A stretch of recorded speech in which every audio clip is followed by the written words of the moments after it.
Assalamualaikum and hi semua. Hari ni kita sambung lagi dengan chapter 1. Next topic 1.3 extremum of functions of two variables. Dalam topik ni kita nak cari critical point. Macam mana nak dapatkan critical point? Cara nak dapatkan critical point, kita kena find fx and fy. Dan kita let dua-dua ni equals to 0. Ada 3 jenis stationary point ataupun critical point, di mana yang pertama adalah maximum, minimum dan saddle point. Okey, macam mana nak tahu dia maksimum ke, dia minimum ke, dia saddle? Kita gunakan kaedah D-test, second order partial derivative test. Dan formula untuk second order ialah D equals to fxx times fyy minus fxy squared. Dari formula D ni kita substitute value fxx, fyy dengan fxy. Bila kita dapat D greater than 0, kita perlu check pula fxx.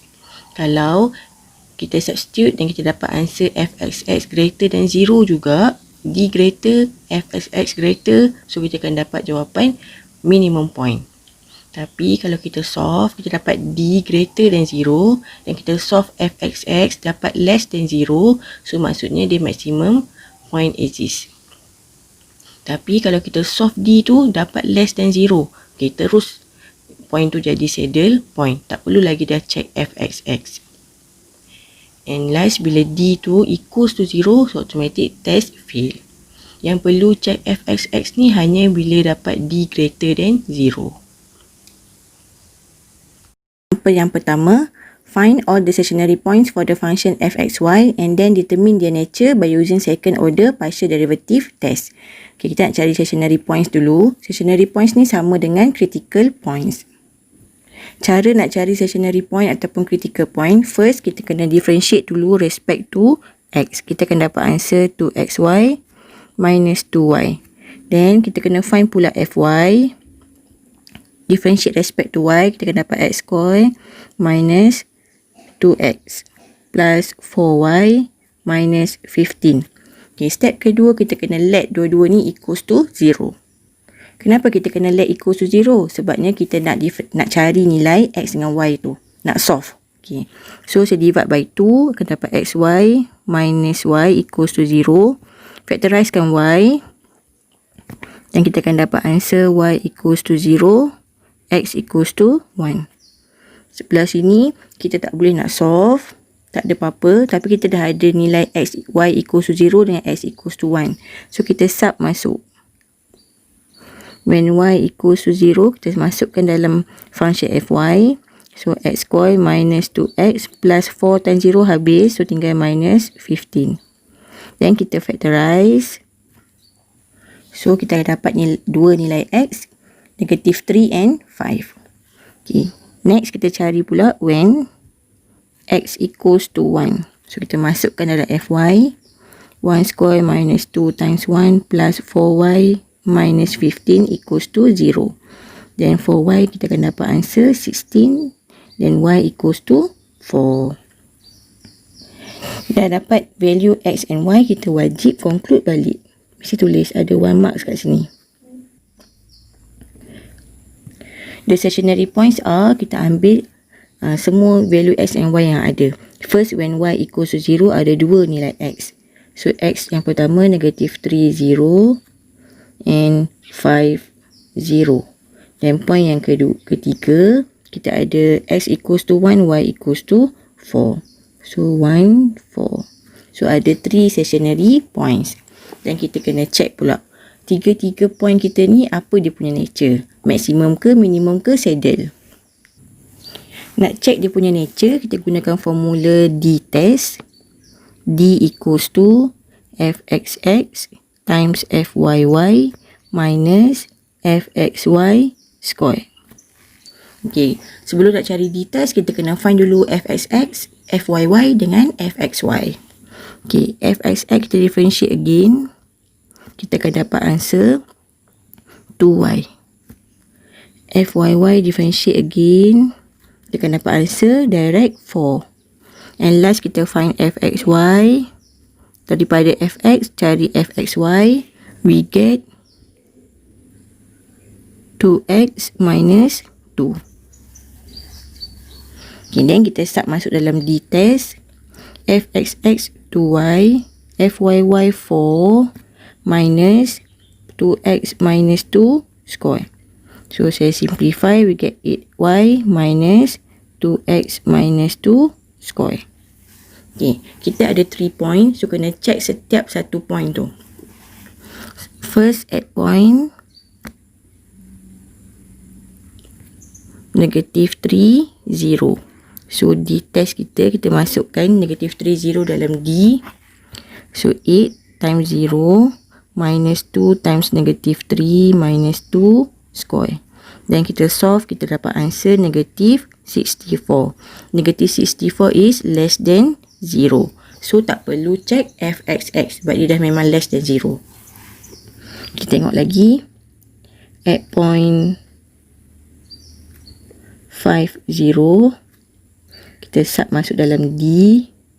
8 times 0 minus 2 times 5 minus 2 square. So we get answer -64. So less than 0. So tak perlu check fxx. And last at point 1, 4. Kita check D test.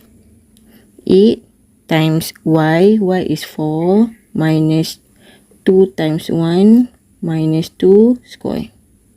Then 32 minus 0. So 32 is greater than 0. Bila greater than 0, kita perlu check balik fxx kita. Okay, fxx adalah 2y. Kita masukkan y kita adalah 4. Dan kita dapat 8. 8 is greater than 0. Bila dua-duanya greater than 0, so point kita apa? Minimum point. Okay, then kita conclude. -3, 0 and 5, 0 saddle point. Sebab dua-duanya dapat D less than 0. And 1, 4 is a D greater, fxx greater, minimum point.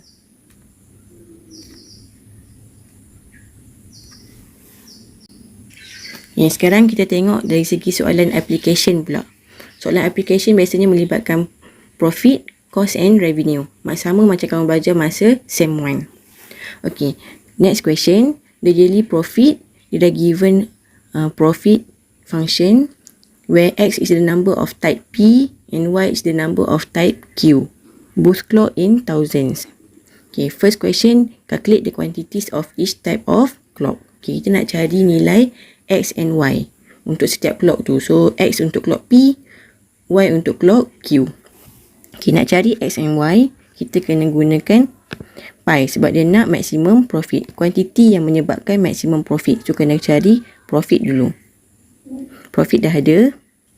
Okay, nak find quantity ni sama macam kita cari critical point. Kita kena find, differentiate dulu pi atas X. Kita dapat 8Y minus 8X. Minus 16. Then find pula pi respect to y. 8x minus 16y plus 40.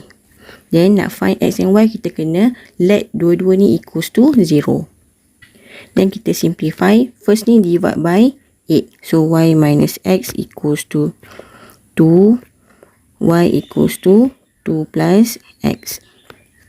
This one kita divide by 8 juga. So, x minus 2y equals to -5. So, x equals to -5 plus 2y. Okay, saya masukkan dalam equation yang pertama.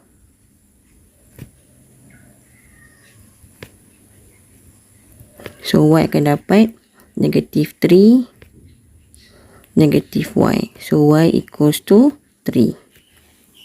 Dan masukkan balik y dalam x. So, -5 plus 2 times 3. Then we get 1. Lepas tu kita kena check dulu. Betul ke 0.13 ni maximum profit yang menyebabkan maximum. Okay, so kita nak tahu dia maximum ke tak, kita kena guna D test. Okay, D test kita Sebabkan dia guna pi, so formula pun ubahlah. Pi xx timeskan dengan pi yy minuskan dengan pi xy square. Okay, pi xx kita differentiate 2 kali. Kita akan dapat negatif 8. Pi yy kita differentiate lagi sekali atas y, dapat negatif 16. And last pi xy kita differentiate pi x atas y dan kita dapat 8. Dan kita pun masukkan dalam formula D. So D equals to negatif 8 times negatif 16 minus 8 square. Dan kita solve, kita dapat answer 64. Okay, 64 greater than 0. So kita perlu check balik. Bila greater than 0 je, check balik pi xx. Pi xx kita adalah negatif 8. Negatif 8 is less than 0. So dia maksimum. Sebab satu greater, satu less. Dan kita conclude balik nilai kuantiti tu. Okay. Kita dapat answer x equals to 1 dengan y equals to 3. We conclude 1000 type of P clock and 3000 type of Q clock manufactured per year. Why we put 1000 and 3000? Sebabnya walaupun kita dapat answer x equals to 1, y equals to 3, tapi soalan dah bagi tahu dah types tu dalam bentuk 1000. So kita kena harap dengan 1000. That's why answer kita 1000 dengan 3000. Kita tengok balik soalan Okay, next question kita nak determine the maximum profit. Kita nak cari pi dekat point 13. Sebabnya 13 itulah menyebabkan dia maximum profit. Okay, so kita sub masuk point kita 13. Dan kita solve, we get 42. Tapi sebabkan kita punya quantity ni dalam 1000, so kita conclude the maximum profit, sebab profit kena RM RM 42,000. Sebabnya cerita dia dalam 1000. So kena darab 1000. Okay, so habis untuk subtopik 1.3.